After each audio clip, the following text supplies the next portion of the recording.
For me, racing means we're getting an adrenaline rush again. It's one of the things that you sort of, I wouldn't say miss, but what you sort of do miss from war is the adrenaline rush. And for me, motorsport is a way of filling that void. People say that motorsport's dangerous, but after you've done what many would probably consider the most dangerous job in the world, doing counter-IED, I mean, no sane person goes out on a limb looking for bombs. But not many sane people jump in race cars either, so I think there's a good connect between the two. I was blown up in 2010 in Afghanistan. I was part of a counter-IED task force. Basically our job was to go out and look for IEDs, look for bombs. And unfortunately I found one the wrong way. I ended up stepping on a victim-operated IED, which resulted in losing both of my legs, broken pelvis, broken back, missing digits off of my left hand, partially collapsed lung. I mean, it was not in a pretty sight when I got blown up.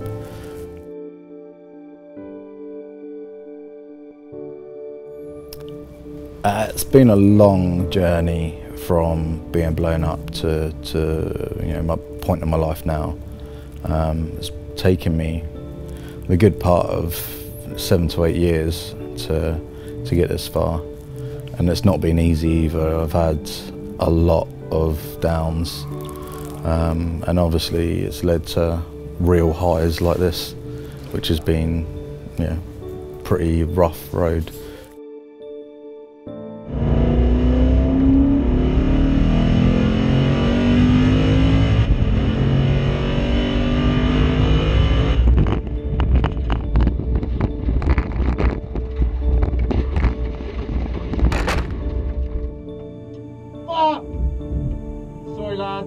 Sorry lads, fuck!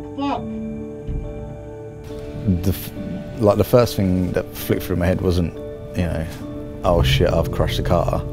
It was, oh shit, the other boys ain't gonna be able to drive this now. Mate, I've fucking binned it, I'm so sorry.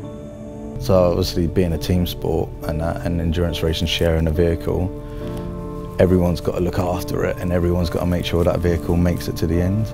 And when you go spinning out and hitting the wall at like 90 miles an hour, like I did, it's just, it's like the floor opens up beneath you and just got this absolute sinking feeling. In any form of motorsport, there hasn't been, a successful driver in Formula One or World Rally or anything. There hasn't been a driver that hasn't crashed. Everyone has to do it. And I think it's one of the things of learning is you keep building up, you build up, you build up, you build up, and then all of a sudden you find your limit and you go, that's where it is, and you have to take a step back down from it. You don't dwell on it, don't think about it too much, take a step back down from it and go, right, okay, now I know where my limit is. I'm gonna hover just below that limit, and that's where we are on track at the minute. We're just hovering just below that limit, and that's where you'll succeed. Yeah, it was that corner. I turned into it, and there's a fucking Aston Martin.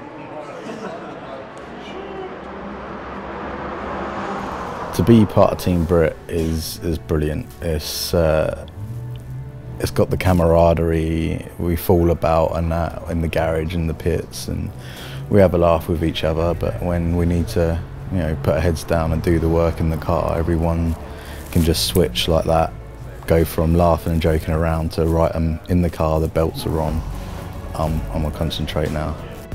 You come in, you've got that rough patch to the outside, and when we go turning, turned in and all of a sudden I looked out the side and it was fucking Aston Martin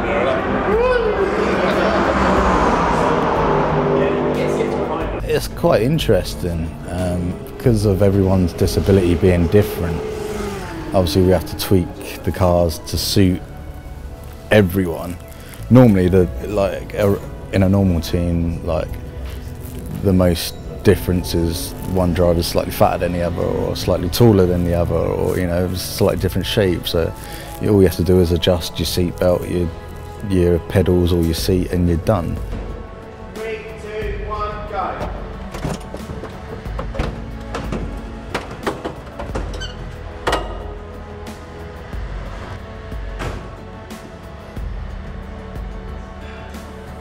But to have someone hop out of a car with no legs and then have another person hop in the car with one arm, there's, you know, you got to cater the car for everyone's disability.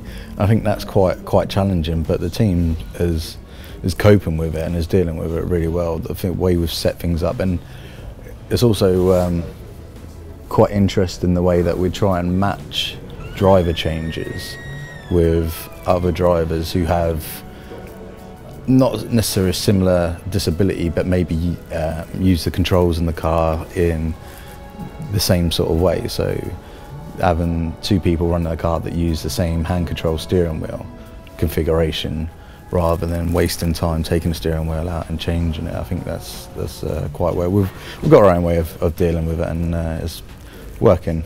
So I want to make a career of it, of motorsport in general. I think my long-term game would probably be to teach other disabled people that like racecraft, how to race, and just open the gates to more disabled people to this sport. So the easier we can make it for them, then the better.